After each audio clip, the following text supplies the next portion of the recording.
नमस्कार. बीड जिल्हा इतिहास परिषदेच्या वतीनं आपलं स्वागत.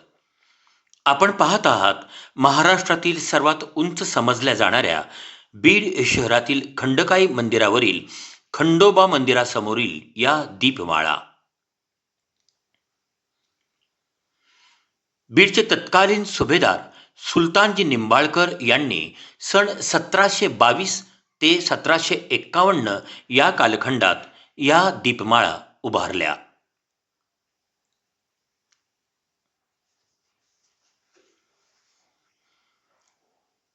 दीपमाळा आणि खंडोबा मंदिराचं स्थापत्य अत्यंत नेत्रदीपक आहे.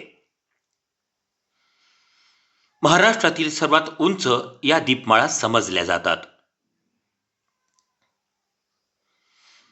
दोन्ही दीपमाळांचं स्थापत्य हे समान आहे.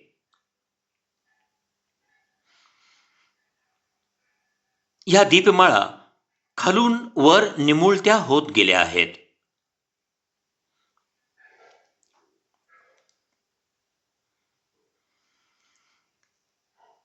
दीपमाळांच्या बांधकामामध्ये चुना आणि विटांचा वापर करण्यात आला आहे.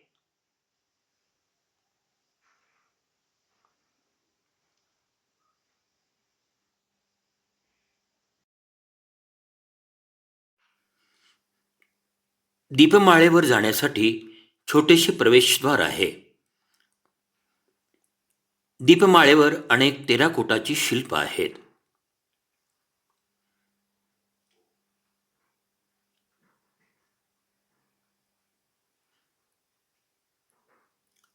दीपमाळेच्या प्रवेशद्वारावर गणपतीचं शिल्प आहे. याशिवाय नागदेवतेचं शिल्प, विदेशी पेहराव असलेलं शिल्प, लढणाऱ्या योद्ध्यांची शिल्प, अष्टभुजा देवीचं शिल्प, गरुड देवतेचं शिल्प अशा प्रकारची विविध शिल्प दीपमाळेवर आपण पाहू शकतो. या दीपमाळा खालून वर निमुळत्या होत गेल्या आहेत.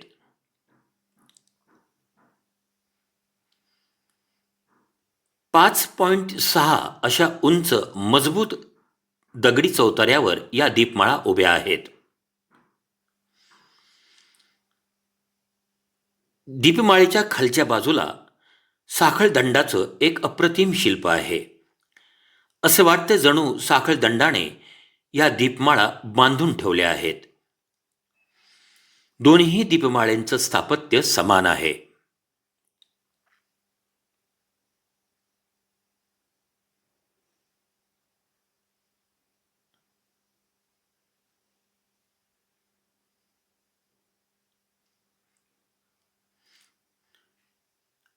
दोन्ही दीपमाळांमधलं अंतर हे 17 फूट असून त्याच्या अगदी मधोमध मंदिराचा कळस दिसतो.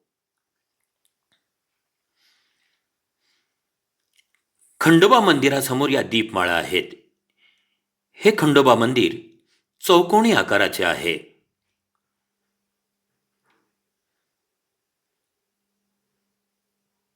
हे मंदिर विविध 37 स्तंभांवर उभे असून हे स्तंभ ओबडधोबड असले तरी त्यातील लयबद्धता लक्षवेधी आहे.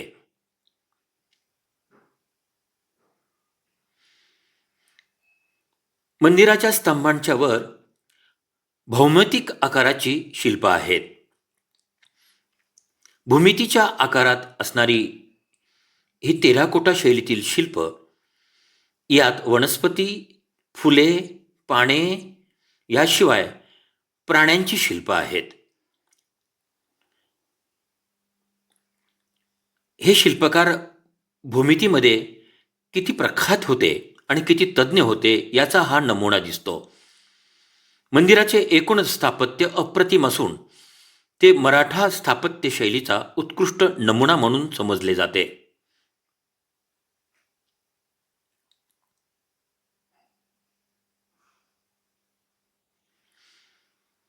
मंदिरावर जाण्यासाठी एक छोटासा मार्ग आहे. काही पायऱ्या चढून गेल्यानंतर वर आपणाला असा नेत्रदीपक कळस दिसतो. मंदिराच्या चारही बाजूला याप्रमाणे छत्र्या आहेत. या छत्र्यांचं स्थापत्य इंडो इस्लामिक शैलीचं आहे. मंदिराच्या कळसावर विविध प्रकारची देवदेवतांची शिल्प आहेत. ही शिल्प आपलं लक्ष वेधून घेतात.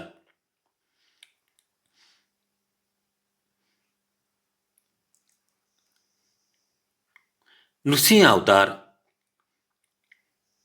लक्ष्मी आणि याचप्रमाणे शिवशंकर, हनुमान,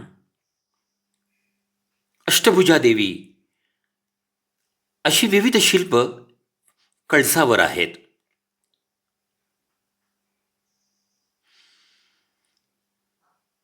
कळसावर रामायण आणि महाभारत याची देखील विविध शिल्प आपण पाहू शकतो. मराठवाड्यात मध्ययुगात निर्माण झालेल्या विविध मंदिरांच्या कळसांपैकी बीडच्या खंडोबा मंदिराचं हे कळस अत्यंत वेगळं आणि वैशिष्ट्यपूर्ण आहे. गरुड देवतेचं अप्रतिम शिल्प कळसावर आहे. इंडो इस्लामिक शैलीच्या या छत्र्या ज्याच्यावर सर्प दिसत आहेत, हे सर्पांचं शिल्प चारही छत्र्यांवर आपण पाहू शकतो. हा कळस आतून पोकळ असून आतमध्ये जाण्यासाठी एक भुयारी मार्ग आहे. त्याच मार्गाच्या प्रवेशद्वारावर गणपतीचं शिल्प विराजमान आहे.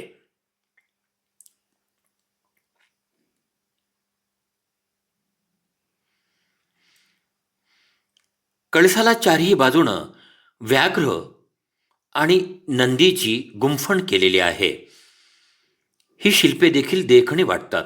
यामध्ये हा नंदी, ज्याला मान एकच आहे पण धड मात्र त्याची दोन आहेत, हे वैशिष्ट्यपूर्ण शिल्प कळसावर पाहायला मिळतं. कळस 5 टप्प्यामध्ये आहे. खालच्या टप्प्यात 2.5 ते 3 फूट उंचीची देवदेवतांची शिल्प.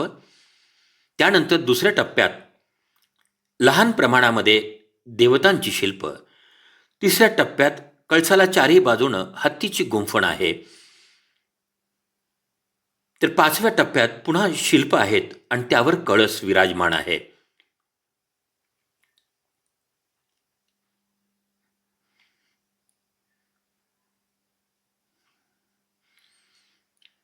साखळदंडाचं हे शिल्प आपण दीपमाळेवरही पाहिलं आहे.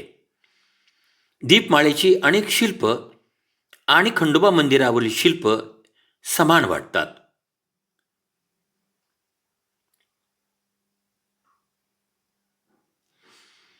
मंदिरात खंडोबा देवताची मूर्ती विराजमान आहे.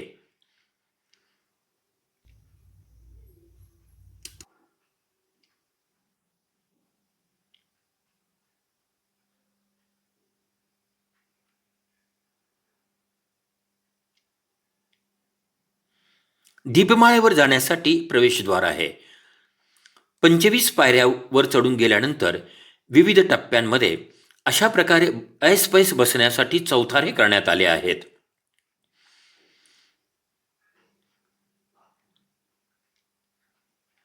या चौथाऱ्यावर बसून वनभोजन केल्या जात असे.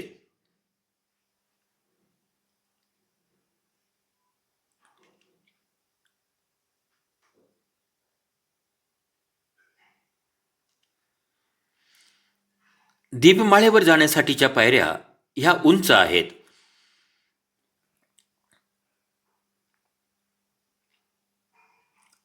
त्यासाठी दगड, चुना आणि विटांचा वापर करण्यात आला आहे.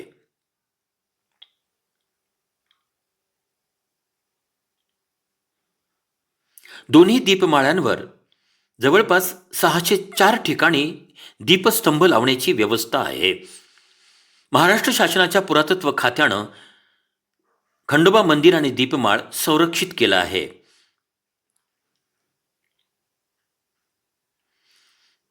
या दीपमाळांवर जेव्हा मध्ययुगात 604 ठिकाणी दीप लावले जात असतील, त्यावेळेस कित्येक मैलांपर्यंत त्याचा प्रकाश पोहोचत असे.